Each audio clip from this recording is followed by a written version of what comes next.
everybody. Welcome to another episode of Purple Insider. Matthew Coller here, and I know the entire world is watching hockey right now, which is fun and kind of a cool thing that we've seen from this Four Nations tournament. So if you're jumping in for a mock draft simulation, that means that you are all about football, which I especially can appreciate. So here's the plan for tonight's live stream. The plan is that I am going to do a pre-combine mock draft simulation using PFF's mock draft simulator. And we're going to go through it together, the different options that the Vikings might have. And I'm going to try to pull off some stuff, maybe some trades, and we'll have a lot of fun doing it. And really, this is my preparation. Kua asks if I'm going to the combine. You betcha. This will be, let me think how many. Like my first combine was 2017, and I missed one because of a flight. A flight got canceled, and I couldn't get there in time for Zimmer and Spielman, so I just didn't go.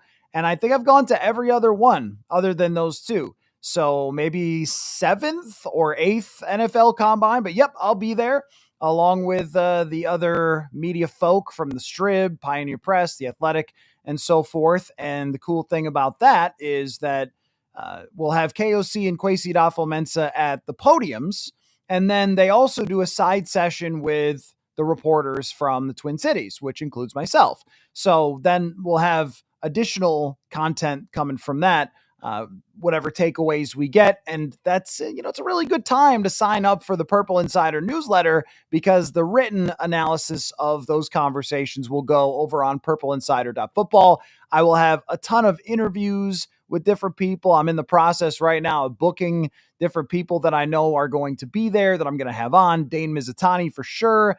Probably Andrew Kramer from the Star Tribune. I know Max Chadwick for PFF. So there's going to be lots of guests. And Chris Trapasso, our draft analyst here on the show, is going to do 3 shows from the combine. So I am going to be very busy over a short period of time in Indianapolis, but it's going to be great. I'm super excited for it. But what I haven't really done so far, because I have been so much invested in what is going to happen with the different Vikings players, the quarterback situation, the free agents, we had the Super Bowl, all that sort of stuff.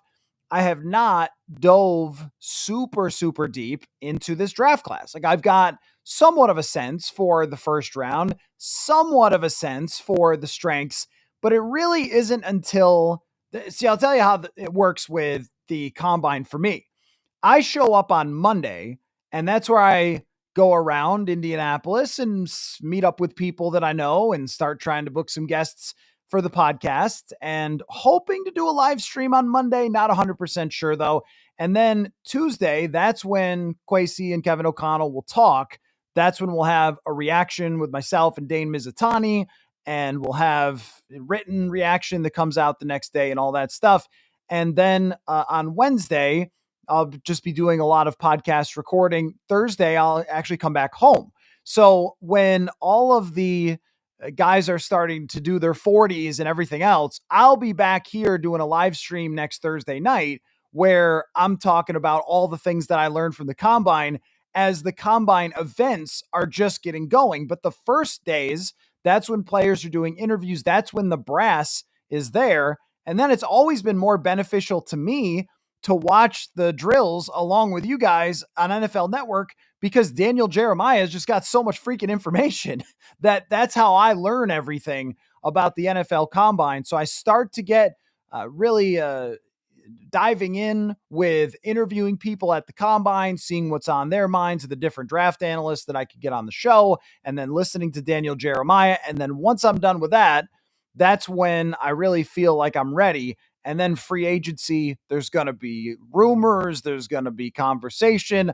All the NFL insiders are there, and you see them out each night talking to this person or that person. So there's just so much going on over those days. News always comes out, rumors always come out, and it'll be a lot of fun. Alexander, what am I most interested in asking Kwesi at the Combine press conference? So that's another funny thing that usually happens.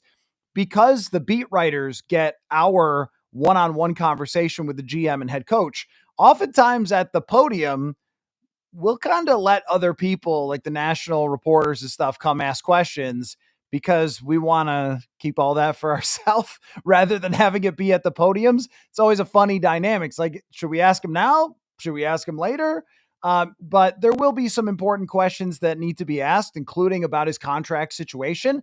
So far, we haven't heard anything. I think I said that I'm going to be a little curious if Kwesi Adofo-Mensah does not have an extension by the combine, because, it's still early in the offseason. And I think 1 year, Zimmer didn't sign his until right before the season started. But with KOC signed, you expect the same thing to happen with Kwesi Adofo-Mensah. And it may have already. They may have not announced it. Like, we don't really know. So we'll probably ask about that. I imagine the quarterback situation will come up. I'm interested in Kwesi Adofo-Mensah's thoughts on positional value, actually, and how it's changing, because we kind of had these ideas about positional value that were locked in, like receiver, tackle, corner. Those are the guys. And then things have changed a little. And you see Philadelphia's talked about, but it's not just a 1 year thing. And I'm doing a story on this where the data really clearly shows that over the last 5-6 years, guard play has declined significantly. Even the best guards are not putting up PFF grades like they used to. And I wonder if all of a sudden now we're talking about interiors, defensive tackle, guard, center, as having more value than we thought that they once did, when everybody was just paying offensive tackles and wide receivers and quarterbacks, and that was it. So I'd be curious about that, because he's the analytics GM and he's always very thoughtful when it comes to that stuff. But there's a lot of questions. You got free agents, Byron Murphy, Cam Bynum. Are there any kind of hints? And also the timeline. I'm always fascinated by how teams build on timelines. And for the Vikings, they did this competitive rebuild thing, and then all of a sudden they won 14 games. So what does that mean? Or what does that say about that? And I asked him something similar to this at the end of year press conference. I asked him about how he sort of processed the results when maybe his expectations or anybody's expectations were not as high as a 14-win season. So I kind of wonder about how a 14-win season fits into the Vikings' overall timeline. I personally think that means it's go time. No matter what happens at quarterback, it's go time. It's put all the money into the big free agents. If you got to re-sign guys and void year, whatever, they shouldn't have to. But if they do, whatever chicanery has to happen when it comes to the salary cap, like, do it. Like, you got to restructure, do it. Like, you're opening a window here that's going to last a couple years with JJ McCarthy and his rookie contract. Again, whether it's this year or next year, we don't know. But either way, when you have the players in place, the superstars in place, the Jonathan Grenard, Christian Darrisaw, Justin Jefferson, you guys got those. And I'll throw Blake Cashman in that mix as well. It's time. Like, it's time to do whatever you can to compete for a Super Bowl. Skywalking McCarthy, that's funny, says, I know we're so focused on interior O-line, D-line, but let's shift to tight end. I like Gadsden day 3. He could take over for Hockenson in 2026. Yeah, one thing I think of, and look, if you're talking about day 3 tight ends, you're a draft freak, and I appreciate that, and I respect that. I have not looked into the day 3 tight ends. I do feel like, and they lost Nick Muse, who they developed for 4 years, and then he got picked up by the Eagles. That day 3 tight end is a great place to be. The Tyler Conklins of the world, they can develop from there. I haven't really thought about who's replacing TJ Hockenson when, because I think he's a part of this thing for several more years. So yeah, I guess if you're roster building and you're thinking about several years from now what you're going to do at tight end, the other way to approach tight end is to just wait around until somebody else lets their tight end go and sign them or trade for them, which is what the Vikings did. But much appreciation for the fact that you are thinking that far ahead on the depth chart and in this draft. Alex says, should we trade down and get a running back with another pick? Okay, this is a great time then to let's get into this draft simulation. Let's not waste any more time and we can start to figure this out, and I'll continue to answer your questions as we go along. So let me screen share here. I've got a PFF mock draft simulation started, and here's what I want to do. And I know a lot of you will really enjoy this. I'm going to force a trade right off the bat here. And the forced trade is going to be Sam Darnold for the 68th and a 106th overall picks from the Las Vegas Raiders. Sam Darnold, a franchise tag and trade. We are going to force that trade to get the Vikings the 68th and 106th pick. 37 might be hard to get from the Raiders. Those are two big picks for them. They are rebuilding. So let's say they're willing to give 68 and 106. Perfect. PFF doesn't like it, but I like it. So let's make that trade.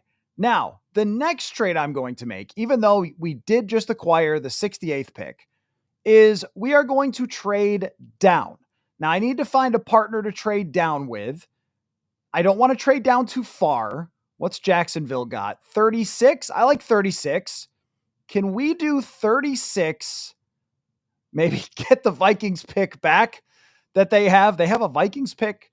Oh, the Vikings picks are everywhere. Can the Vikings trade down from 24 to 36 and get number 88 and 105? Okay, PFF likes it. So can we go from 24 to 36 and get 88 and 105? Let's go 124 to make sure that it happens. Both of the Vikings picks coming back. That's funny. I think that this is a fairly realistic trade for somebody like the Jaguars. They might be a little bit desperate. So we are going to do this trade. And then we are going to start the draft. So now all of a sudden, if you look at our picks, we've got 36, 68, 88, 97. So that's now 4 top 100 picks. Let's see, and react to anything here that you want to react to. Okay. So, oh, I'm sorry. Is the screen? Are you guys seeing? Are you guys seeing the whole screen, or are you just seeing me? Tell me. Are you guys seeing the PFF screen, or are you just seeing me? Okay. Let me know so I know if this is going correctly, because I haven't screen shared a mock sim in a while. So anyway, the tag and trade. Alex likes the tag and trade. Other Alex likes the tag. Of course, you guys like the tag and trade. Major 33. What do you think about making a splash at D-line and O-line, leaving them to trade back a few spots to take best player available? I mean, I think you guys can see it. Okay, good. I thought I was doing it right, but yeah, the other night I was fuzzy for half the broadcast, so things happen.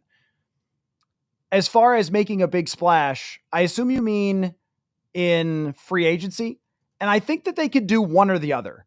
I think it might be hard for them to be able to get the top DTs. Okay, everybody's good. Thank you. I appreciate that. Thanks, guys.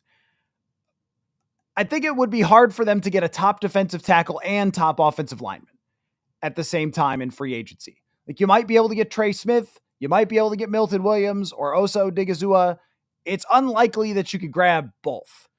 So whichever area you make that play, and this is why doing a draft sim before the combine and before free agency is a little bit hard, because we don't know what they're actually going to fill out. I mean, if you sign Osa Odigizua to a 4-year contract, like, you're not drafting a DT in the first round, right? So it does matter, even though you try to take best player available.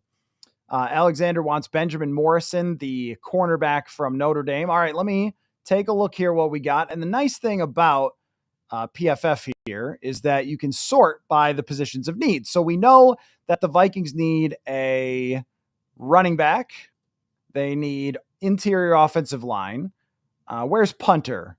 Now, they do need I think maybe need a punter, but probably wait till later for that. And interior defensive line. So I think that covers it, right? Running back, they're not going to draft a tight end here, receiver, safety. Do we throw safety in the mix, or does everyone just get upset because of what happened the last time they took a safety? Let's not throw safety in. It's too upsetting to everybody. So here at number 36, and Alex said maybe 36 is too far, is Caleb Johnson on the board. Let's take a look. Is Caleb Johnson on the board? I think he is. Is he? Yep. Caleb Johnson is on the board. Also, a guy I'm very interested in, Omar Norman Lott from Tennessee, and Travion Henderson also on the board. He was the guy that Daniel Jeremiah recently mocked to the Vikings, which I thought was a little on the aggressive side. Spending the 24th pick on a running back when they have these other interests or these other serious needs, I don't know about that unless it's like Ashton Genty or Omarion Hampton, who are supposed to be the two best. If you're talking about taking the third best running back, I don't know about that. Skywalking McCarthy says you could get Kinlaw, Williams, Zeitler, and Scherf. Yeah, I mean, those are sort of the second level type of guys for those positions. What I'm talking about for DT and guard would be if you got like the best of the best. If you were getting Trey Smith and Milton Williams, you're probably not going to. Someone's going to go crazier than you. I mean, if they do, wow. Last year they got a couple of day one guys, but it's just unlikely. Too upsetting. I mean, because of Lewis Cine, obviously.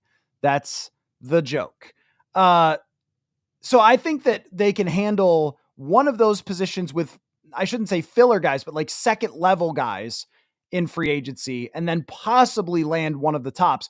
But even if they don't, like last year, they didn't land Christian Wilkins, and it was better for them that they didn't get Christian Wilkins, and they ended up getting multiple other very good players. So the next level down. Major says the fact that McCarthy is mobile should help the line a lot. Well, I don't know. I don't know about that. I think what'll help the line a lot is being better. I think. I think he is mobile, but we're not talking about Lamar Jackson here. We're talking about if there's some pressure, he could scramble. That's not much different than Sam Darnold as far as his ability to scramble and to run. He's a little quicker, but I don't think that he is like, oh, wow, he'll just be fine scrambling and running away. Like they need to do everything they can on that offensive line for once so I can have my sanity. So Benjamin Morrison is a great idea. The cornerback, go back to the board here. Benjamin Morrison is a great idea. TJ Sanders is the next guy on the list. An interior rusher from South Carolina. I'll pull up their PFF grades here, which is just a great feature. And we see from Sanders, he's got my attention. Great pass rush win rate, great true pass set pass rush, which means like those pure passing situations. Not a big guy, 290 pounds is what he's expected to be, but fairly young. I'm very interested in TJ Sanders. So now we kind of have to make a decision. Like, have they in free agency got a DT? Did they land Trey Smith? Because I also see Tyler Booker here, the top guard, maybe in the entire draft. And if you trade down to number 36, I'm having a very tough time not taking Tyler Booker here. Because I was just talking about the increased value of guards. This dude is enormous. I think he's listed at 325. I doubt he's 325. His run blocking grade's not that great, but his pass blocking grade is phenomenal.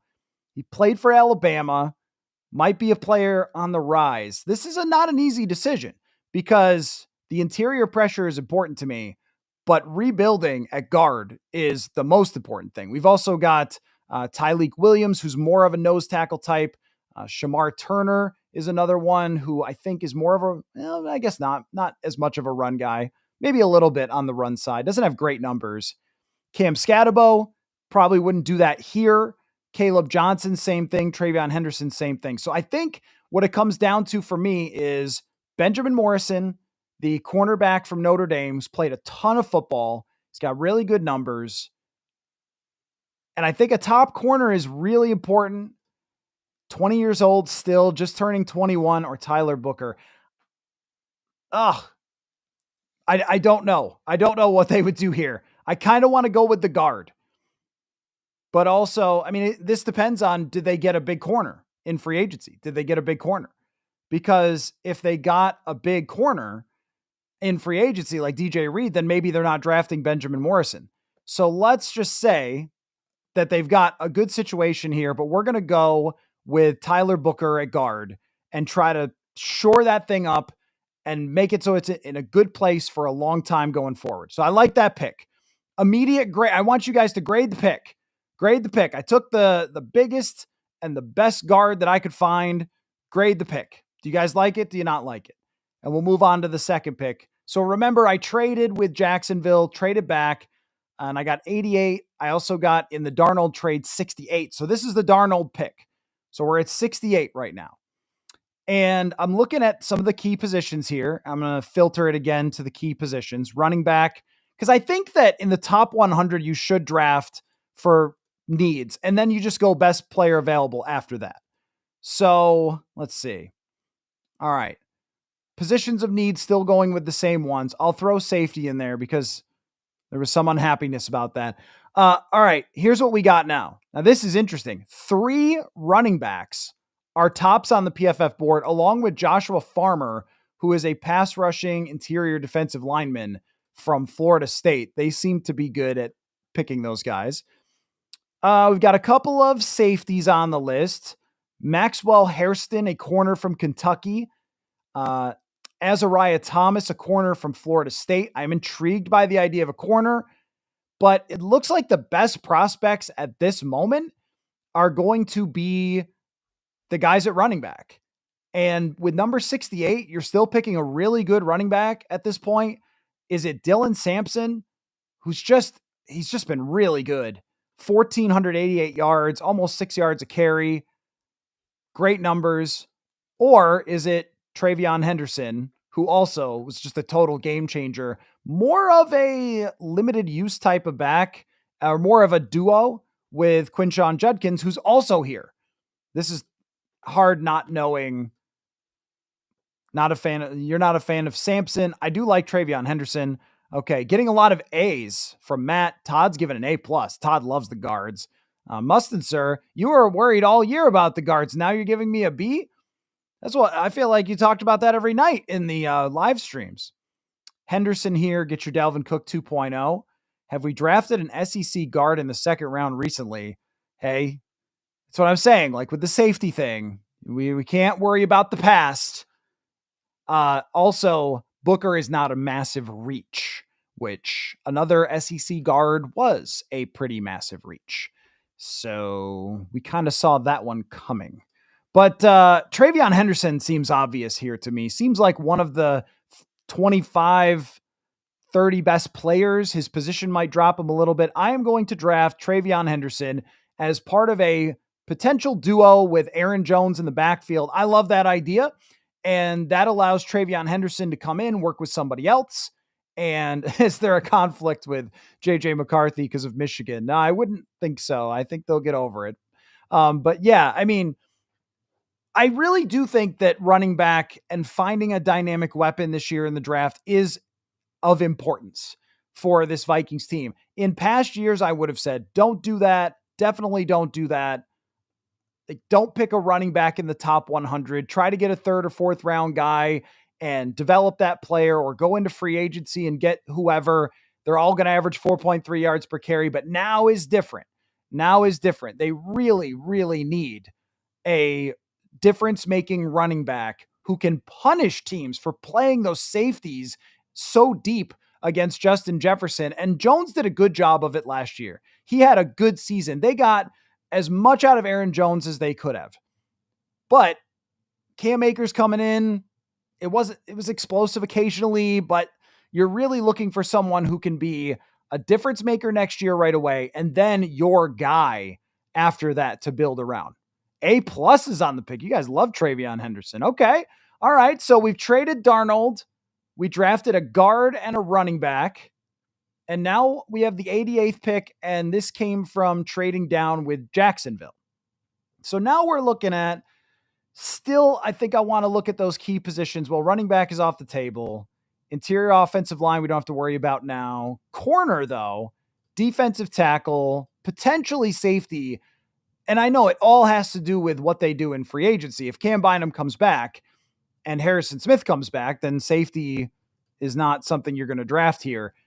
I am looking at Deion Walker right away. That catches my eye, and I don't know how I would not draft Deion Walker. Deion Walker is a enormous human being, 6'6", 345. He's 21 years old. positive on the side of pass rush win rate, pass rush grade, and is just a mammoth person who's played a lot of football, which I like as well. 8 sacks in 2023 by PFF's numbers. It looks like his production went down a little bit in terms of pressures, but still was really, really good as 2023. Enormous, massive, gargantuan human being. You would love to see somebody that big next to Harrison Phillips. I think that Harrison Phillips could benefit from that. Darius Alexander, Alex, you're asking about him. The funny thing about Darius Alexander is my first draft sim, I took him in the 3rd round, and then the Senior Bowl happened, and all of a sudden he was no longer available after, I think, the 2nd round because he had a really good Senior Bowl, and that upped his attention as a guy from Toledo. Darius Alexander, I think, is not quite as big as someone like Deion Walker, but is more of a pure pass rusher type. I can't pass up on Deion Walker. I'm just going to take him and not think too much about it. Although I do like Azariah Thomas from Florida State. Kind of intrigued by him as a corner. He's got good man coverage grade. Is he big? Yeah, he's kind of big. We're going Deion Walker. We're going trenches, folks. We're going trenches here. Blood Eagle says Deion Walker's a monster. If someone named Blood Eagle says a guy's a monster, you draft him. Nathaniel says his wide receiver a need for maybe day 3.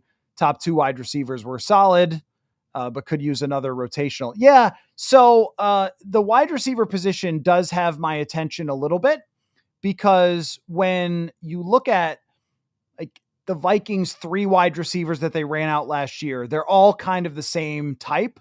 They're more downfield type of players. Like Jefferson can do anything. I think that Addison, they should have used them a little more underneath than they did, but these are explosive, intermediate to deep route wide receivers. And then you have Jalen Nailor, who's the same thing. Like he's sort of a one-dimensional downfield type receiver. And there were way too many games where Jalen Nailor is just not a factor at all. So I would like to have somebody who's more quick twitch, more underneath. And if there's somebody like you're talking about as a wide receiver on day 3 that maybe doesn't have the size and is more of a yards after catch type guy, then yes. And I'm also interested in free agency. Greg Dortch is a name that comes up in free agency. Alex has given this an A+ pick, getting a lot of high grades here. There are some, I'm drafting like the Eagles. That's the model. Just draft the good players.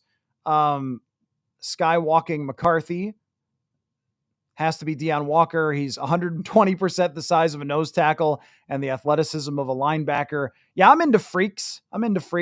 He didn't produce quite as much last year, but I mean, if you're looking at the raw tools there, that's pretty impressive. All right, our next pick, and this is definitely how you make the draft sim a lot more interesting than if you don't do any trades, is to make the trades so we can make a lot of picks. We've got number 97. I forget where this one came from. Was this the Sam Darnold? This might have been the other Sam Darnold pick. We're in the 3rd round still. Now it gets kind of interesting because Azariah Thomas is still on the board. So is Maxwell Hairston. His numbers aren't great this year. Were really good last year. Both guys have some size. I have no idea how to pick between the two, having not known what they did at the combine or further information about 3rd rounders. Let's see. We are starting to get a little to the area where I would go for a player that's not a super key position. And wide receiver got brought up if it's a really great player. So I'll throw a wide receiver into the mix. Safety, defensive tackle. We could take off defensive tackle, but like linebacker is kind of interesting to toss in there. Edge rusher is probably unnecessary. Punter, not yet, not ever. Okay. I think it's the corners here. There are some interesting safeties. Mello Dotson is a corner from Kansas. Noel Williams, Jacob Parrish. There's a lot of corners. Oh, Tory Horton is actually a good receiver from Colorado State. I've seen him play a few times randomly. He's got some talent. Not here, though. Not here. There's also a safety named Billy Bowman from Oklahoma, which is hard not to draft. Elijah Huzzy. We got some names here, folks. We got some names, but I think this is easy. I think this is either Azariah Thomas or Maxwell Hairston. I'm just going to go with the better college because I don't know the difference between the two. Maybe one of you draft freaks already has it, has already studied the third round corners. If you have, then you can have an opinion on this because I don't know which guy to pick. But I'm going to go with Thomas here at corner. And then we've got another pick at 106. You're welcome, Quasey. I got you all sorts of draft picks here. And this is where, man, I wouldn't even be against drafting both corners. Maxwell Hairston is also here. He had 5 interceptions in 2023. Numbers went down a little last year. Not a very good man coverage grade, which concerns me. They've got a safety, Eminwari, good coverage grade. Safety is kind of interesting here because even if they keep Cam Bynum, like we're kind of counting a lot. Major wants Eminwari. We're kind of counting a lot on Theo Jackson to be good. So I'm not against it. I'm not against Eminwari, the safety from South Carolina. We got opinions here. I'll go with the safety from South Carolina. I like that pick. So now we're in the late picks, which means that we can kind of draft whoever. And I've got some, so there's another guy here who's really caught my eye in this process. And you think I'm going to say Willie Lampkin, but I've talked about him a little before. Damian Martinez. He's a running back from Miami. And yes, it would be weird to draft 2 running backs, so I probably won't do it. But look at this dude's numbers. 6.3 yards per attempt, 1,000 yards in back-to-back seasons, 91 rushing grade. I'm very interested in Damian Martinez. This is where I would take an edge rusher if he was really interesting, like Savion Jones or Savion Jones has some really good numbers. Because we're late. This is pick 124. We're in the 4th round here. Jack Kaiser is a linebacker. I kind of like Torrey Horton, though, the wide receiver from Colorado State. I think I'm going to go with that. And then we'll take some shots on corners probably. Maybe the suggestion earlier was to get a tight end. Mitchell Evans might get a tight end. We'll go tight end later. I'm going to go wide receiver Torrey Horton here with this pick. And then we'll look for some developmental guys with the last 2 picks. I just can't pass up on Damian Martinez. I want more running backs. I'm going to take Damian Martinez, I think. Although Riley Mills is a pass rushing defensive interior player from Notre Dame. He's still here. I think he got hurt. Did Mills get hurt? Kind of interested in that because he's got really good production. Noel Williams is a kick returner specialist who led interceptions. Okay. I should have got him then. I think he's off the board now. Well, I was kind of sold on this tight end idea earlier as getting a guy who can develop into it, but they've already got 2 key tight ends. I don't know if we could spend that here. Got some corners. Quincy Riley's an interesting corner. This is where it's much more, I'm kind of guessing, but I really like Martinez. I'm going to take another running back just to get another playmaker out there in the late rounds. And then for our last pick, the first thing I see is an Iowa guard, and I feel like you should just draft Iowa guards. We've got a tight end. Oh, Minnesota's guard, Tyler Cooper. How big is he? It's pretty big. Okay. I'm not going to spend too much time on pick 160. We're just taking the guard for Minnesota. All right. So we'll show you the entire list here. We'll go through it, and you guys can grade how you think that I did on our first live draft sim of the year. So to recap, the first pick was at number 36 because I traded back with Jacksonville and I took Tyler Booker. PFF cannot stand this draft pick, but I think that their grades are still juiced toward the traditional value of positions. And I'm thinking a little more on what they really need and positions for the future, which are guards are going to be more valuable. We traded Sam Darnold and we got 68 and 106. And we took Travion Henderson, running back from Ohio State, defensive tackle Deion Walker, and then corner Azariah Thomas from Florida State, Nick Eminwari from South Carolina, the safety, wide receiver Torrey Horton, running back Damian Martinez, and guard Tyler Cooper. PFF is giving it a B+. All right. What do you guys think? A+ from Major. Thank you. I love this draft, Major says. All right. Uh, I'm sorry, I don't know how to pronounce your name, but the person who says I don't love college football and I'm happy to be along for the ride. Hey, that's how I feel when I get here. I mean, I watch college football, but I don't study the draft much until draft time because that's when I'm, covering games and stuff. Let's see. Oh, Alex says, do you think we'll be pissed off in your comments on Thursday night, or the first night of the draft when they trade back to 36? No, I think you are reasonable folk. I really do. I think that you guys understand the draft. Let's take a look at how the first round played out.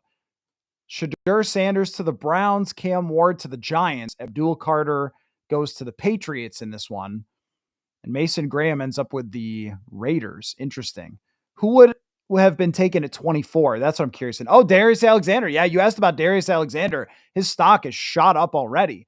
Gray Zabel, another guy, offensive lineman, could play on the interior that would have been available. So, whoops, what did I click? Oh, here we go. Omarion Hampton would have been available for the Vikings. I'm very comfortable with the trade out. So, all right. Let's see. Let me get back to me in the middle here. Questions, comments, thoughts. CJ says I had an A, move it up from a B plus if PFF recalculates guard value. Seriously, PFF, get it together. Guard value, my friends. It seems like you guys like that draft. So I think what this really tells you is just how much depends on what they do in free agency. That's my big takeaway here. When I'm making these moves, I'm going, oh, well, running back is a clear one. No matter what they do in free agency, running back's a clear one unless they get Najee Harris. But other than Najee Harris, every other guy, if it's Aaron Jones, if it's somebody else, everyone else could be paired with a Travion Henderson. And when it comes to somebody like, V-Storm says, don't think Booker fits his scheme. I don't know what fits his scheme. Like Kevin O'Connell's scheme is drop back and throw it deep. Like that's his scheme. And as far as the run scheme, they need to figure that out. And they need some large gentlemen who help them figure that out, because I don't think they've had any sort of run identity whatsoever over the last 3 years. And they need to find that. So whatever Booker does well, I mean, he's 6'5", 6', 330, 40 pounds. I don't know. What's the scheme? Run behind him. There you go. That's the scheme. Unless he's not a good pass protector, but I think he's a guy that is enormous and you're trying to develop over a couple of years to become an elite player at that position. So I like it for that perspective, but there may be nuances to this that I don't know about when it comes to how they want to build their line. I just think that when the head coach of the team comes out after a loss in the playoffs and says, we better get some freaking linemen on the interior, that puts the beams on a big dude like Booker as potentially being the draft pick whenever they go, first round or maybe a little later. So I like that. The running back thing I would have been nauseous about in previous years. Dalvin Cook turned out to be a great player for them. But when they took Dalvin Cook, I thought, I don't know, that's a second round pick on a position that you can replace. It just doesn't seem that way anymore. That it has shifted. The mentality of teams has shifted. Defenses are winning by having smaller defensive linemen who are rushing all the time, and you need to be able to make them pay for it. But if they go into free agency and they get a Trey Smith or they get two free agent offensive linemen, well, then we're not looking at Booker so much anymore. And then we're shifting our need. And cornerback is a position that I want to know how they plan to handle it. Does the increase in cap space, how funny is this? Like, this is classic me podcasting. I did an entire podcast the other night with a cap expert, and then the news comes out that they've increased the cap space more than anybody thought. But that might influence the Vikings to meet the price of someone like Byron Murphy Jr. I still think that you have to be savvy and you have to have your markers, but the marker may have gone up for Byron Murphy Jr. So they might bring him back, pair him with Mekhi Blackman, draft corners in the middle rounds, get a couple of free agents to fill out that spot. But if they don't, and they get one other guy, and that's it, well, then we're looking at corner as a position where you need to draft, and they do need, no matter what they pay Murphy if he comes back, they do need that number one type of guy because there is a trickle down effect from having a freak at any position, whether it's having one at corner as the true shutdown. We saw this with Xavier Rhodes. It made life easier for everybody else. Once Xavier Rhodes was locking down that top wide receiver, the league's changed a little bit with motions and stuff like that, but so it's harder to have a lockdown. But even if you take one side of the field, the Jalen Johnson, everything is easy for the other players because you don't have to put as much help over on that side. That's worth taking a look at for maybe Morrison if he's somebody available. But this already got the juices flowing here for the draft. I've been so kind of locked in on the free agents that really gets my mind working with that. Got a quick ad read, and also our intern Clay Petrie has his 5 storylines. We've got Clay's Corner, so I'm going to get to that very shortly.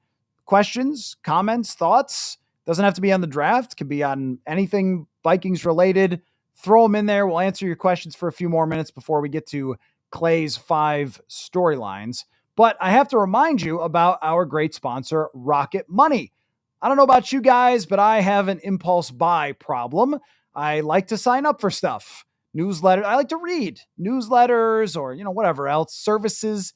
And then I forget about this stuff and I keep getting charged month after month. And it turns out that I am not alone. In fact, I learned that 85% of people have at least one paid subscription going unused each month. Thanks to Rocket Money, I can see all of my subscriptions in one place and cancel the ones that I'm not using anymore. And now I am saving money because of it. Rocket Money is a personal finance app that helps you find and cancel your unwanted subscriptions, monitors your spending, and helps lower your bills so you can grow your savings. Rocket Money has over 5 million users and has saved a total of $500 million in canceled subscriptions, saving members up to $740 a year when using all of the app's premium features. So, cancel those unwanted subscriptions. Reach your financial goals faster with Rocket Money. Go to rocketmoney.com/Purple Insider. That's rocketmoney.com/Purple Insider. And think about this. If you were to cancel unused subscriptions, you could sign up for the Purple Insider newsletter, folks, and get all of my writing from the NFL Combine. That seems like a good idea. Purpleinsider.football. Purpleinsider.football. Best place to do that. So, all right, let me scroll back a little bit.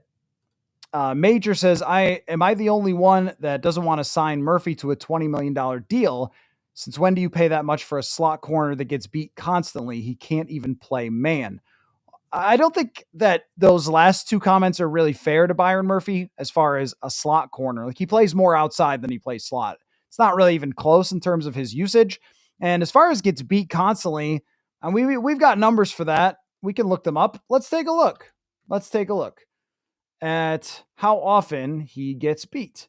That's another nice thing about having the data that we can just check on stuff like that. So let's take a look. Now, the 6 interceptions, here's where I would agree with you. When there's 6 interceptions by a player in a single season, what's likely to happen is them get overvalued. That's just how it often works. It's taking a minute to load here, but I'll get you these numbers. And I think that if he's going to get paid $20 million a year or 18, 17, based on those interceptions, you would prefer to let somebody else do that than the Vikings. Let's take a look. So here's what I got. I can actually re-screen share this for you guys.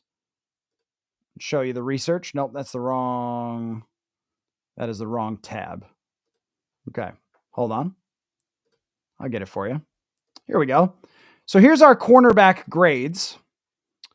Take that off the screen from last year. Pat Surtain at the top, no surprise there. And I sorted it by, let's make sure these guys actually played a lot of football so we can get a fair look at it. And as far as coverage grade, last year, Byron Murphy was 18th in coverage grade, just ahead of Carlton Davis. Now, they play different style football. Carlton Davis has harder reps because he's playing man coverage a lot more. And if we go over and we take a look at, let's slide over here and take a look. Where did Byron Murphy rank in terms of quarterback rating allowed, which is going to be, I'm sure, bumped up a little bit. Where was he? 15th in the league in quarterback rating allowed. It's bumped up by the 6 interceptions. He did allow a 71% completion percentage, but only 10.2 yards per reception. So he wasn't giving up too many deep shots. So I think that the statement about him getting like roasted constantly is probably unfair. He had great numbers last year. Those are great numbers. I mean, those are top 20 corner numbers. The question is, can he do it again? Now, one thing about Byron Murphy that's really good on his end is that he's been very healthy over the last couple of years. 3 of the last 4 years, he's playing over 900 snaps. So you have to factor in that too. You have to factor in that he knows the defense. You have to factor in that he can do a lot of different things. He can play slot. He can play on the outside. But is that a $20 million investment? That is probably where I would generally agree that might be too much. Aaron says, not sure where Omar Norman Lott from Tennessee goes, but he's an interior D-line. I've heard a lot in the second day. Yeah, he was available with our first pick at 36, but then was not available after that. So it looks like day 2 is kind of that mid-range for Norman Lott. And I was looking a lot at the defensive tackles and end up with Deion Walker. I was happy with that, but Norman Lott is a guy who gets after the passer, and that is what I'm really looking for here. Let's see. How do you expect Mr. Mayer? How do you expect Blackman's injury affects him long-term? Do corners come back from ACLs? Shouldn't affect him really at all. I mean, I don't know. I don't have his medicals, but if it's a normal ACL injury, it should be fine. Every position has these: running backs, wide receivers. ACL at this point in our medical universe is the easiest, most routine injury, which I'm sure as he was going through his rehab, he would be like, hey, it was a little harder than you're making it sound. But as far as how people come back, usually it shouldn't be a problem. And the best thing that Blackman has going for him is that it happened on day 1 of training camp. So he was probably fully healed and ready to start working out by the end of the season. And he'll have a full off season, which really helps him. Age is another part of this. He's pretty young. He's 24, 25. So I don't expect there to be problems from him. And I didn't hear that it was anything more. Sometimes it's an ACL plus something else, MCL, but we didn't hear anything like that. So let's see. Players will expect an increase in salary with the increase in cap. No, this is true. I keep hearing that every time it gets brought up, but it doesn't work the same way for all teams. Like, the salary cap increase benefits the Vikings more than other teams because they're cap healthy, so they can do more. I know what you're saying. It's like, oh, well, it's not going to help them sign somebody, but it might though, because if Byron Murphy had X number of dollars in mind and the Vikings were far away from that, they might be willing to come closer to him. And if he wanted to sign with the Vikings anyway at a certain price, then he might do it. And I also think that if you're a cap healthy team, it just adds to what you can do. Whereas if you're a mediocre cap team, it doesn't really do a heck of a lot and probably actually hurts you, because you're right. Players will ask for more. But I don't think that it's exactly, the cap increase is exactly like meaningless for a team like the Vikings. I think it does have some relevance to it. Let's see. Aside from last year, Murphy has been a bottom third of the league. I don't think that's quite true. Bottom third. I think he was actually sometimes, the PFF data is of course what I'm always going to lean on. And his PFF numbers from last year were not great. And he probably was in the bottom third if you're going to chop it up that way. But I also thought when he went out that they really fell apart. So there's more to it than just target numbers and things like that. He's valuable. He's a good player, but it might just be a little bit on the too high side to invest in somebody that's not going to be a completely dominant, like, here is the guy type of situation. So B++ I get for the grade from Wayne. What is that, just an A- or what is that? So yeah, no, I don't have a disagreement. I just think, Major wants to go DJ Reed. I don't have a disagreement on any of that. I just think we do need to give Murphy his credit that he's been a really good signing for them. And if it was at a reasonable price, then I would want to do that for him. So why don't we, you can continue to ask questions. Go ahead.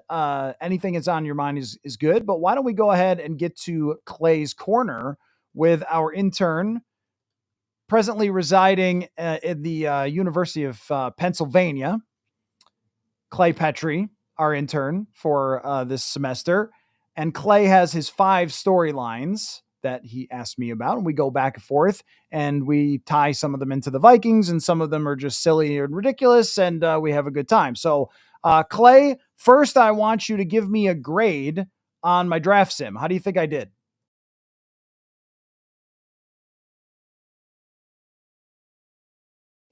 And Clay's audio is not showing up. This is intern behavior, Clay. What? Log out and then log back in, and we'll see if we can get you locked in. Kids, folks, what can you do? They go to Penn, they get Ivy League degrees, and they can't get their audio to work. Says the guy who earlier had no idea if my draft sim was on the screen. It's complicated. We'll get back to him in just a minute when he pops back in. Yeah, Murphy outperformed his contract. Yeah. Is there anything further in terms of talk of Aaron Jones going to Denver?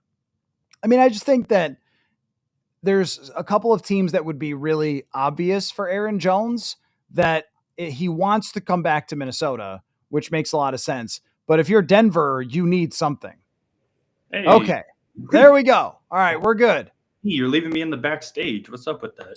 Yeah, well, that's you gotta sit and learn how to get your audio to work. So anyway, Clay, you got your 5 stories together, and yeah, Clay is he's ready to be Manny. Yeah, Manny Hill's head freezes all the time. Although we actually did pretty well with Manny's audio and video this year, so it's always a challenge. But you've got your 5 storylines ready to go.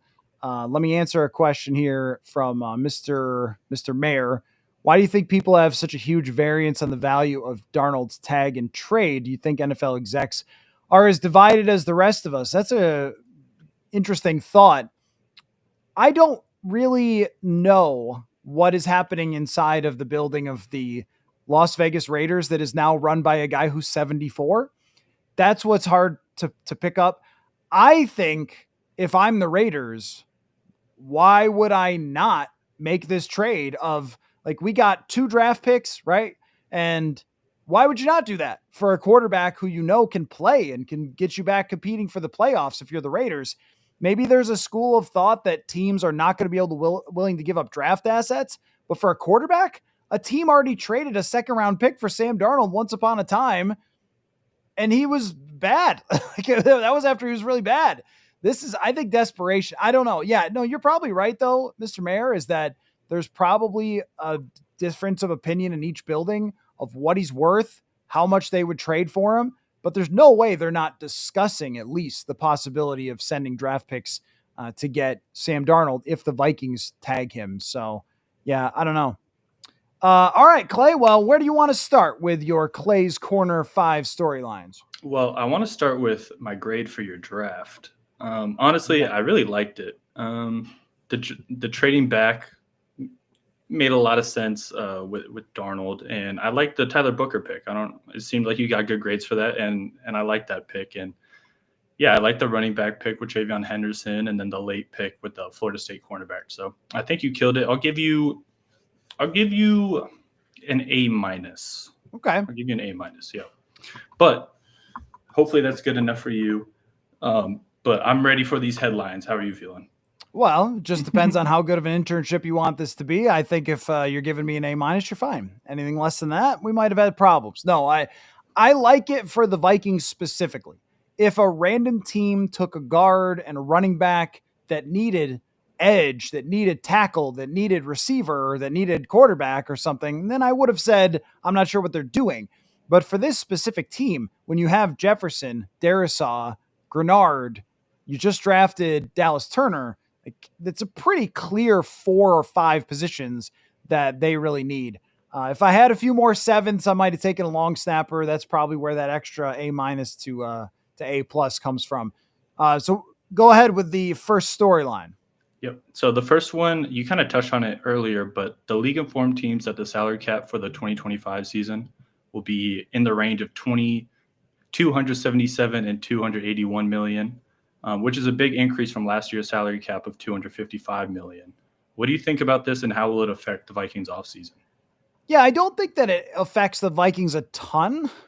Where it affects their salary cap overall in the best way is that Christian Darrisaw and Justin Jefferson, all of a sudden, their contract extensions look phenomenal. Because if I'm Jamar Chase, T. Higgins, if he signs an extension, those guys are saying, hey, 40 million for me, where Jefferson signs for 35 a year. And then when you really look at his salary cap hits, I mean, they're going to be able to work around that easily, which I may or may not have said as people were trying to trade him last year. Like, this will be fine, folks, but especially Darrisaw. They didn't even have to sign Christian Darrisaw last year, and then he agrees to doing it and signs a deal that's pretty good at the position. Well, now it looks incredible versus the talent that he has. Jonathan Grenard, same thing. $22 million per year. He's a top 5 pass rusher, in terms of quarterback pressures. I mean, you just couldn't have done better there. Like the free agents that they signed last year, they get Blake Cashman on a multi-year deal. Those deals now take up less percentage of the cap. The other part is if they do move on from Sam Darnold, well, that means that JJ McCarthy will have a $5 million cap hit for next year. The most expensive quarterbacks are making $50 to $60 million a year. And we're just going to keep seeing that grow over his rookie contract. The advantage of his rookie contract, the more those numbers go up, it's just bigger and bigger and bigger and better for what the Vikings can do. So I think that it disproportionately helps the Vikings, not just on can they go sign this free agent, but in terms of the players that they've already signed. And it really justifies their big spending from last offseason. I also think that if you're Trey Smith and you are the one difference making guard, you got to be like, let's go. Let us go. As far as just in the comments about Sam Darnold having to agree to a trade because he won't sign for a long-term contract somewhere else. I mean, if you're a team like the Raiders and you're talking about giving up the 68th pick, even for a year of Sam Darnold and then potentially signing him at some point, I mean, that seems to be worth the attempt there. But that's what the combine is for, is teams trying to figure that out. If you're a team, though, like the Giants, where everyone's going to get fired if you don't make the playoffs, might be worth trading your second round pick to try to stay alive. And if you're the Raiders and you're bringing in Darnold saying, hey, you're going to be the guy, we want to build around you, I think that that's a situation where you could convince him to sign a contract. So it does have moving parts, though. That's what makes the situation so interesting. But I'll throw in, Clay, one thing people don't want to hear, which is that $41 million on the franchise tag is now less than 15% of the cap, which the increase would make it easier for the Vikings to play Sam Darnold on the franchise tag. I'm just saying, don't shoot the messenger, everyone. Do not be angry with me. That's just a fact, okay? Because there's been a lot of fear about that franchise tag. And if they were to do it, if they feel they have to have Darnold back, then it's not as punitive as it would have been otherwise. So there you go. What do you think teams will do anything differently here with the increase? I think it's a great time to be a top free agent. Like you said, Trey Smith is probably kicking his feet up right now, smiling.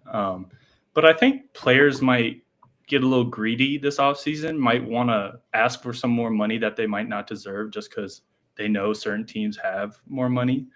But I don't know. It really just comes down to the fact everyone wants to improve their roster. Who's going to pay for the players? Like it is what it is. I think we're in for a very interesting free agency, though, because there's a lot of good teams that are cap healthy that can make aggressive moves. And I think this cap boost will probably make them even more aggressive. Well, to your point, we were just talking about Byron Murphy and his price, Trey Smith. Last year, some of the best money spent was on that second level down. It was early in the free agency period. I think it was the first day. But even a player like Blake Cashman is not somebody who you would have said, wow, this is a day one free agent. It was sort of like another good potential guy. There might be those second wave, second level type free agents that end up being the smartest money that gets spent, even if they're not the top guys, because there's going to be so many of those cap healthy teams that are bidding for 2 or 3 players, for the Milton Williams, for the Trey Smith, for, even, a Shavarius Ward or DJ Reed, it might be the, down one level where you can get the best possible deals. Yeah, a lot of the top teams are going to be going after the same top guys. So it'll be interesting to see how that shakes out. But speaking of Byron Murphy, the Vikings agreed with him to push his void date back to March 11th, giving them more time to negotiate an extension. What does this say about Murphy's future in Minnesota? It's not the first time that they've done that. They've done that other times with Dalvin Tomlinson, for example. And what they wanted to do was to let him see where the market is. So his agent goes to the combine and his agent has all these conversations with everybody. And if he comes back to the negotiating table with the Vikings and says, yeah, guys, I'm hearing that, Byron's going to get $18 million a year. Are you guys interested in that? And the Vikings go, you know what? Thanks for the memories. He was a good signing for us, but unfortunately that's too much for us. Or they might hear, hey, 14, 15. And if the Vikings were to sign Byron Murphy to a 4-year contract for $60 million, the first couple of years of that are probably 10 or less on the cap. That's a good deal at that point. And then you could still add somebody else. It doesn't preclude you from going out and getting another corner. And so that's why they do that. As it's hard to judge the market right now. They haven't met with his agent at the combine. His agent hasn't met with the other teams to judge the value at the combine. So it allows him to do that. The last time it happened was with the Dalvin Tomlinson. His value was way too much. And they said, hey, we'd love to having you, but sorry, got to go. So I don't see that being a big change. But I think that the cornerback position is a very fickle one. I don't know how you feel about this, Clay. I feel like trying to track down on a year-to-year basis, who's the guy who you need to go get, can be very tricky because it depends a lot on defensive scheme. So who's a scheme fit? It depends a lot on just like the guy's health. Corners get hurt all the time. And you look at those guys who make the most money, like L'Jarius Sneed is the hottest name in the league last year. And then he gets hurt and he's just like nothing. So I'm always a little bit wary of the big contracts for a corner. Yeah, that makes sense. But I feel like corner is such a important position in the league, and the Vikings are in need of corners. So I feel like you have to consider how much you're going to pay him. My problem is not Byron Murphy as a player.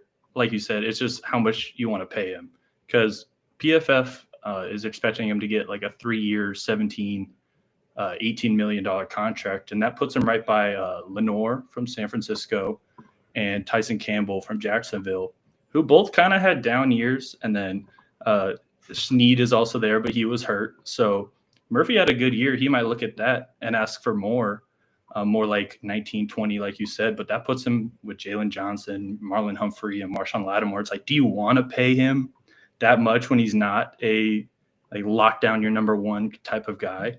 I think he's a good player, but it's going to be interesting to see what the Vikings decide to do with him and how much money he wants. Mr. Mayor says getting stuck holding the bag with Darnold and the franchise tag is still better than trying to put the dumb transition tag on him. I still have yet to hear one good argument for it. So let me explain the transition tag thing, why they would do that. Because I had the same reaction at first. I was like, the transition tag, I haven't heard that name in years. Like, who uses that anymore? It would be this. If the Vikings wanted to find out exactly what the market was for Darnold on a multi-year extension, that's how they could do it. So let's say that they transition tag him and nobody offers him a contract. Well, then you've got him for less than the franchise tag. Somebody else offers him 3 years, $100 million, and he accepts it. And the first year's cap hit is $8 million. You're like, great, this is awesome for us. We'll just match that offer and then trade him away whenever we want to. If somebody offers him $50 million a year, you can go, okay. It's like the automatic way of retaining his services if no one else wants him, or giving you the right to match. Is it a great argument? Not really, but that's why they would do that. That's the thinking. What is your next question, Clay? Well, someone who's not getting tagged is Trey Smith. It's being reported that he's going to hit free agency. So I was wondering, how aggressively do you want the Vikings to pursue him? Or do you have other guards in mind that you have your eye on? Yeah, I do. I mean, so I go back and forth on this because Trey Smith's good at football, and man, I'd like to cover a team that had guards that are good at football. It has never happened, and maybe someday it will. But we're talking about Byron Murphy and the price. Trey Smith is kind of the same thing, where if you match up Trey Smith with the other guards in the league, you could certainly make a case that he's really good. You could not make a case that he's transformational or the best. Or like, this guy is a franchise absolute freak. He's going to change your entire organization. I thought we saw some of the weaknesses there in the Super Bowl, but those weaknesses have been there. Joe Tooney is on a different level than him. And when you see them play, I think there's a difference there. So the money does matter, but also the Vikings are not in a position where they have to be that savvy. It's sort of like if you are car shopping, and if you're me, you're buying a Honda Civic, which is what I drive, and I like it. But if you got the money, maybe you decide to go with, Lamborghini or something. You go much bigger. No one needs a car that goes 150 miles an hour, but you can if you're a certain person who can afford it. The Vikings are not quite that good in their salary cap, but they're close. I mean, they have a lot of money to spend, and they're set up really well for the future with McCarthy's rookie contract. So you could potentially go out and overspend on the sexy vehicle if Trey Smith wanted to come here. But I'm not really sold on that being the most like bargain friendly type of thing to do. Yeah, I agree. Trey Smith, I rewatched his film from the playoffs, and he is a ball player. He's very violent in the run game, and I like the way he plays. But he is really expensive, and I know this guy was injured last year. But when there's a guy like Will Fries out there, oh my God! I was watching Will Fries tape, and he's one of my favorite players now. He is a absolute beast, and his game does not look that far off from Smith's, but he's expected to get way less money than Smith. So it is concerning coming off the fractured tibia, especially when he already wasn't that athletic. But if he could return to where he was at, I think he is going to be like the secret piece in this free agency. This is 2 shows in a row with the cops outside of your dorm room. And considering some of the concrete walls, I do have questions about if you're actually in the dorm room or prison. No, Aaron, that was not a Jordan Addison joke about the fast car. But, if the shoe fits, I guess. There you go. So anyway, with Trey Smith, yeah, the problem with Trey Smith is that he is physical, and you would like to see the Vikings actually. They talked about play style. Oh, we want to have this play style, but then they just didn't have that. They just did not have that physical element. You'd love them to have somebody who did, and it's worth paying for. One of the issues is that there are 20 teams who want Trey Smith, and it might just be a little bit better to get several players who can be upgrades all together on the interior than, just one guy. So that's how I look at it. But I mean, I agree though, that when he's not a superstar type player, but he does have a specific style of play that maybe they could actually convert a first down on 3rd and short. Yeah. How do you feel about guys like Tevin Jenkins and James Daniels? Do any of those guys intrigue you at all? Or I think I would rather have Brandon Sheriff or Kevin Zeitler for a single year than those guys, because I'm just so concerned with Tevin Jenkins' health.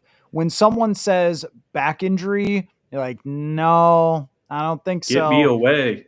Yeah, and with James Daniels, and I know that Achilles are always kind of a discussion. I think he had an Achilles injury.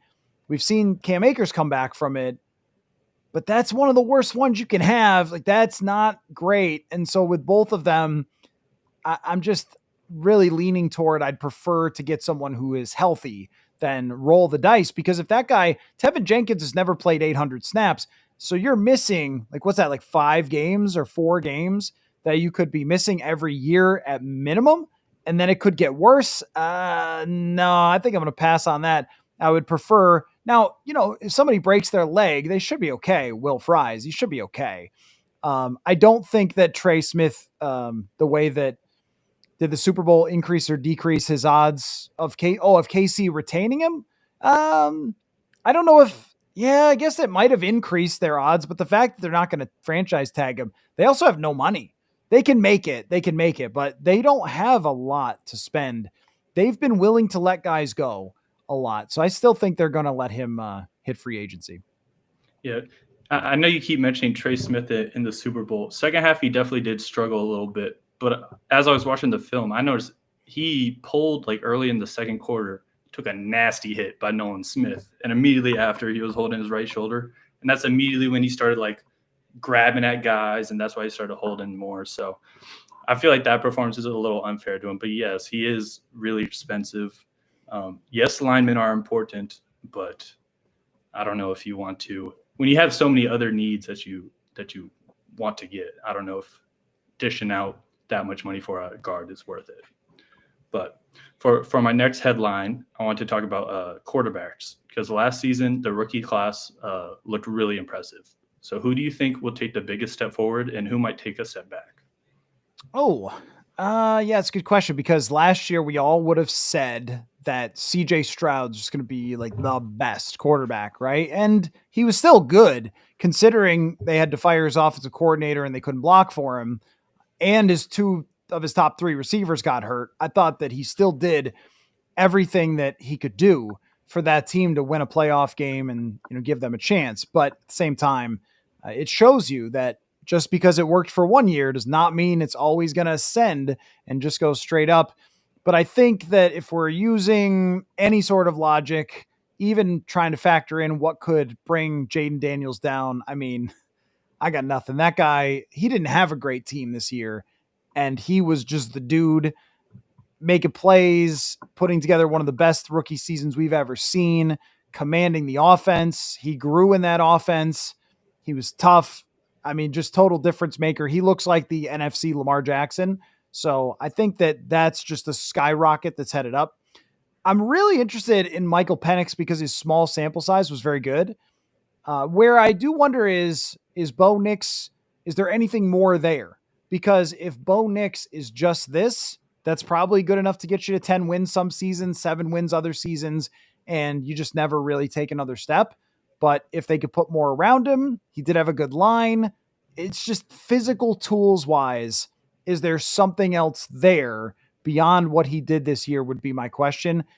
Clearly, with Caleb Williams, there's major red flags. There's major concerns about Caleb Williams, but we do need to give it more time because rookies don't really tell us everything. Who am I forgetting? Oh, I loved what I saw from Drake May. I thought he was a little reckless and a little wild up and down with a Patriots team that was a total mess, but he had the vibe of a franchise type of quarterback, like a Matthew Stafford that maybe like early in his career when Stafford would run. I kind of look at it that way with him. All of them look good though. I mean, just JJ McCarthy, we didn't see him play, but even when he did in training camp and preseason, it just looks like it's going to be a class similar to 2020 where everybody is good and all the teams have their opportunities to win with these guys. If Caleb Williams figures out how to get rid of the football, gets better coaching, couldn't have had much better receivers last year, but it really comes down to that. Like, is he going to figure out how to not take sacks all the time? Yeah, and he's going to have the opportunity to do so with Ben Johnson coming in and then creating the offense around him. It should lead to improvements. Will it? Who knows? But it should lead to more improvement. And then I think the more important, not more, another big hire for them was Antoine Randall L. I feel like he's going to be really important for Rome Odunze. And I don't think they're hanging on to Keenan Allen, so he should get more looks and attention too. So I feel like Caleb Williams definitely is primed to take the biggest step just because what transpired last season. But this class is so special. I think they have the potential to go down as one of the best ever. And it's really hard to look at any of these guys and be like, yeah, I don't believe they're going to be as good and they're going to take a step back. I really believe in all of them. Even like you said, Penix and McCarthy, I think they're going to step up and make sure that they're not forgotten when people talk about this class. But I wanted to touch on Bo Nix. I kind of agree with his physical abilities. I don't know how much more is there, but he had 29 pass touchdowns, and really his only weapon was Courtland Sutton. So if they can build more around him, who knows what he could be. But yeah, that's how I'm feeling. Yeah, I think what we really saw is if you get one of these guys that lands with a good coach, that you're going to be in a pretty good position. And that was with Bo Nix. I mean, when he goes to play with Sean Payton, you had to figure he's going to get every bit out of this guy that is there. And that's what he was able to do. They do need to add weapons. They had a good line, but they had basically no running game. Their running game was half Bo Nix. So you're right. I mean, he was always talked about as a limited ceiling type of player because he's not 6'4". He doesn't run a 4.3. He doesn't have that next level Josh Allen or Lamar Tool. But what you see is that these quarterbacks in the right circumstances can succeed in a limited amount of time. Like think about Brock Purdy, where he's got everything 2 years ago and he could succeed and he could get that team to the Super Bowl. If you give that to Bo Nix, then he's got a chance. If you don't, though, is he going to be the one to elevate, to take you over the next level? Probably not, which is why he was drafted more in the middle of the first round than he was at the top. Yeah, the team you go to as a quarterback is so important, and we see that every single draft, which is why I'm looking forward to this draft and Cam Ward and Shador. There's been a lot of videos of them working out together. Do you think they will actually go back to back at pick 1 and 2? And which one do you believe has more potential in the league? I don't know because I don't really like Cam Ward that much. Now I see other people talking about him, his tools, his arm strength, his playmaking. But when I actually watched him play, when I actually watched games, I thought there's a lot of screwing around here and not a lot of playing quarterback. Now, okay, I guess you could say that for Mahomes, but Mahomes had one of the strongest arms ever and put up what 6,000 yards or something when he was playing quarterback. Okay, that's fine. I am just not really sure about the guy who, after what, 5 years of playing college football, still doesn't really play quarterback. That concerns me. Shador has great accuracy, anticipation, but he has limitations physically. And when I look around at a Jalen Hurts, Lamar, Josh Allen, Caleb Williams in the league, Jaden Daniels, you go, the best quarterbacks have a next level athleticism. If they're not going to be, I mean, even is there any flawless straight back passer? Probably not in the league right now. I mean, Justin Herbert might be as close as it gets to like that true He's pure too passer, athletic for that conversation. but not a runner at all. Like he just drops back and throws. Who's winning doing that? Like who's winning with just straight drop back? And that's kind of got to be Shedeur Sanders. I don't think he could run away from anybody. Baker Mayfield. No, Baker runs. So I don't know. I think both of them in a rational world are mid first round draft picks, late first round picks by their talent. But when we look at the top of this draft, Tennessee, Cleveland, New York, the Raiders, the Jets just told Aaron Rodgers to screw off. Like, there's a lot of teams there where it would just make too much sense to draft a quarterback, and they probably will. But we have been fooled before. There were draft analysts who thought Malik Willis was going number 2 overall. You can go back and find him. There are mock drafts that have Malik Willis going number 2 overall. He goes a third rounder.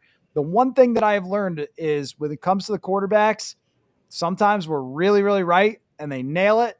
And sometimes we are way off. I mean, last year, a lot of draft analysts had the Vikings needing to trade up to like number 3 or number 4 to get JJ McCarthy. And then they had Michael Penix as a second round draft pick and he ends up going 8th overall. So just because these two guys are in the news doesn't necessarily guarantee that they're going to be drafted where people think.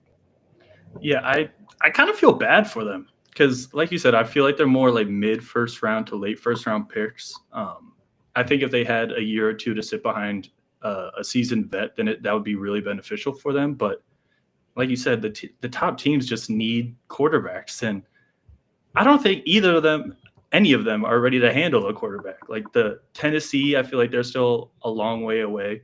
But out of the top 3, I think they're probably the closest, maybe New York because of their D-line.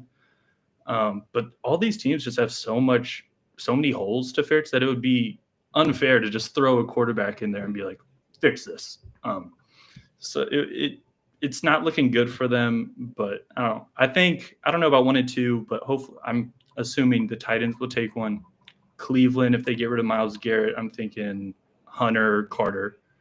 And then Giants, something in my heart just tells me they're going to end up with one of these two guys. So that's how I'm thinking. What you never want to do is you never want to have a kid to save the marriage. And I think if you're the Giants, that's what they would have been doing if they draft one of these guys. Like the Bears have done this several times. They draft a quarterback to save the coach's job. Doesn't work, then you fire him. They've done it 3 times.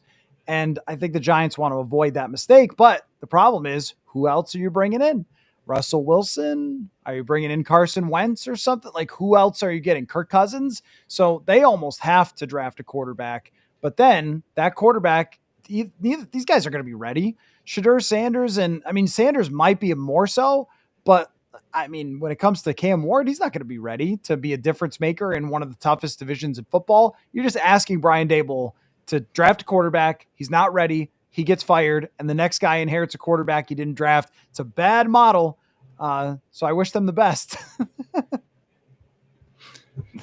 Yeah, I've seen the Bears go through that way too many times, and it would be unfortunate for Cleveland fans. Have been through too much to go through that, and same with the Giants. It would be interesting for them to get a turnaround.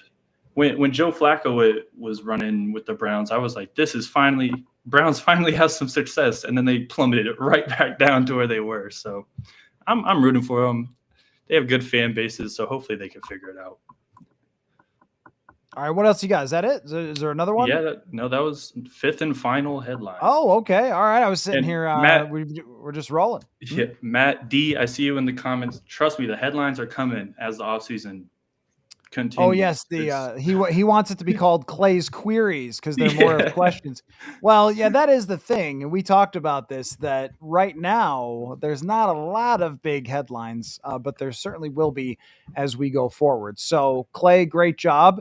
Thank all of you for playing along with our draft simulation, taking the time to watch/listen to the show. We'll see about Monday night. I'm a little unsure because I'm headed to the combine about whether I'm going to have a chance to go live from the combine, but there will be so many interviews, so many conversations, at least 3 podcasts with Chris Trapasso, CBS Sports draft analyst, our conversations with Kwesi Adofo-Mensah, Kevin O'Connell. We're going to break all those down, and Dane Mizutani will be on the show for the Pioneer Press. I mean, we're just loaded with outside guests, local guests, everything going on in Indianapolis. I cannot wait. So thank you all for watching/listening. Thank you again, Clay, for your contribution. And we'll catch y'all next time. Football.